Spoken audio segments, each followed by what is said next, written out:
Today we are going to go over how we set up for spearfishing, what gear we have. Doesn't take a whole lot. You'll see in this video, it's super easy. First things first, we find a spot. We need a lake with clear water. And the DNR does a really good job at surveying these lakes and telling water clarity. Another thing you can do is you can just go out, drill a hole, look down and see if you can see the bottom. We like to set up in like 10 to 12 feet right on the weed line, right on the edge of these shallow flats where the weeds kind of extend out further into the lake and it drops off. We like to be right on the edge of that.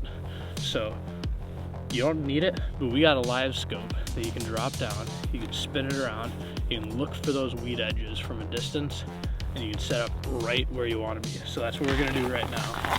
Drill a hole, drop the live scope down, and see if we can find the weeds. The gear that you really need is an auger. You don't need a saw. You can literally auger a hole and like chip it open with a spud bar. And then you can take your spud bar and you can push the blocks under. And I know if you have the tools, you should be pulling the blocks out.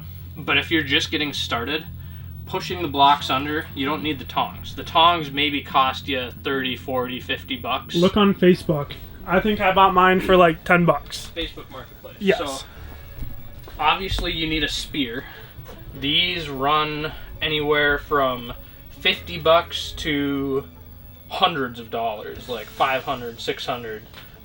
The ones we use are right around the 100, 150 mark, so they're kind of low to medium range, but they get the job done. You've seen them in the videos. They're a stainless steel Amish brand, so they're a good spear. Fly straight, they've got a nice weight down at the bottom. See, they also have a rope, and that's how you get the fish back.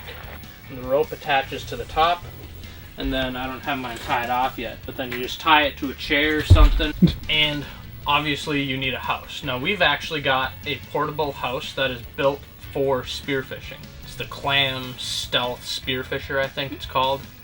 But it's nice. It's black. It blocks out almost all the light, so we can really see down there. And it also prevents the fish from seeing us because it's so dark up here.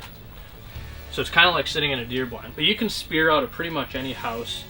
It just blocks out enough light. I've done it in houses that don't block out all the light, and you can still do it. So you definitely don't need a specific Darkhouse spearing portable house, but it helps. Decoys, yep. You could use anywhere from, we've used a pop can, golf balls, just anything. Pike are the apex predator of the lake. They're curious. They like to come in and just check things out.